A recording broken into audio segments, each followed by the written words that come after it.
Okay.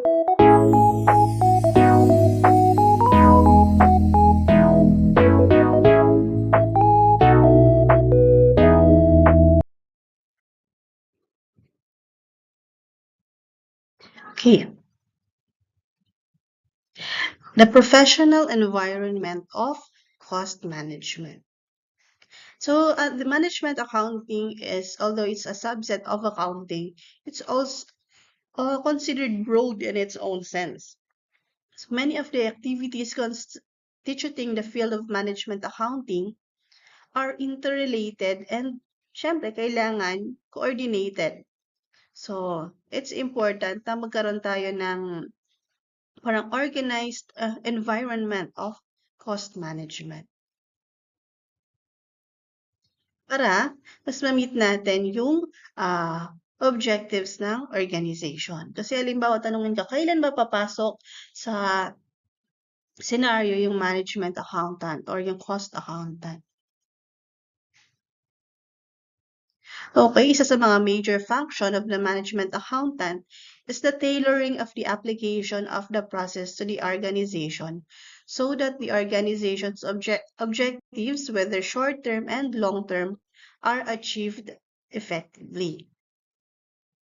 So kasama daw sa management accounting yung mga positions or functions such as controllership, treasury, financial analysis, planning, budgeting, cost accounting, internal audit systems, and pati general accounting. So, di ba, ang broad din ang covered ng management accounting. So, posibleng maging careers mo as management accountant. You can be a controller, treasurer, budget analyst, financial analyst, cost analyst, accountant, and many others. Okay, so meron tayong dalawang klaseng function or authority when it comes to management accounting. So we have line function and staff function. So kapag sinabi nating line function, it is the authority to give orders or exercises direct downward authority over line department. Line managers are directly involved in achieving company objectives. So, line function, parang nasa taas ka ng organizational chart and bibigay ka ng orders sa ibang departments. Samantalang ang staff function is the authority to advise but not to command others. Okay, it is commonly exercised laterally or upward in the organization. So, staff managers, sila yung nagpo-provide ng support sa pagbibigay ng advice and assistance sa managers. So, yung accounting function mo, ano siya? Line function or staff function? Okay, so the accounting function is usually a staff function. Kasi nandun na tayo, di ba? Nag-a-advise. Okay? With responsibility for providing line managers and other staff managers with specialized services such as budgeting, controlling, pricing, and other special decisions. Okay, so isa sa mga position or title ng isang management accountant is a controller. Ang controller, so di ba nasa advising function din siya. So, the chief management accounting executive who is responsible for the accounting aspect of management control. Covered ng trabaho niya yung financial reporting, cost and management accounting, accounting information system, financial analysis, special studies, and others. Okay, so compare natin ang controllership versus treasurership. Okay?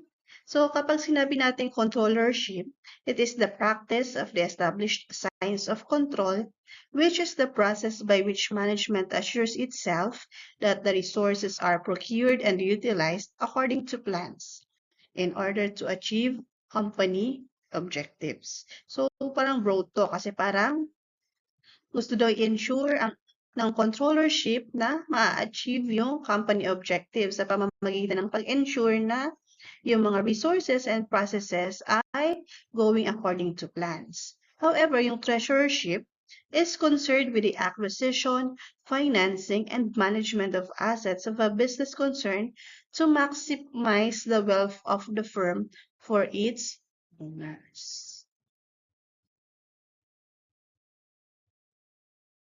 Ano naman yung CFO? So yung CFO, okay, the executive responsible for overseeing the financial operations of an organization. So sino kayang pinaka mataas na posisyon sa management accounting or sa accounting department organization? So tingnan natin mamaya. Okay, so here are the differentiation between the function of the controller and treasurer. Okay? So, ito na ang example ng isang organizational chart ng isang accounting department. So, makikita natin, okay, example lang to ha. So, pinakamataas, CFO. Tapos, meron silang Director of Accounting. Under the Director, nandun yung mga ating mga analyst. Under Accounting Manager, ayan, meron tayong accounts payable, payroll, accounts receivable, and others. Okay, here's another example. Okay, Board of Directors, CEO. Okay, meron tayong Vice Presidents. Ito yung sa Vice President ng other departments outside the accounting and finance. Tulad ng mga production, HR, research and development. Okay, and okay, under the CEO, yung CFO. So, under ng CFO ang controller and treasurer. So, internal auditor kasama dito, but technically speaking, di ba dapat ang auditor independent siya?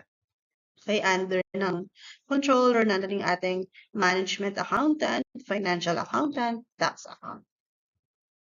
Okay, so that's all for the professional organization of the management accounting.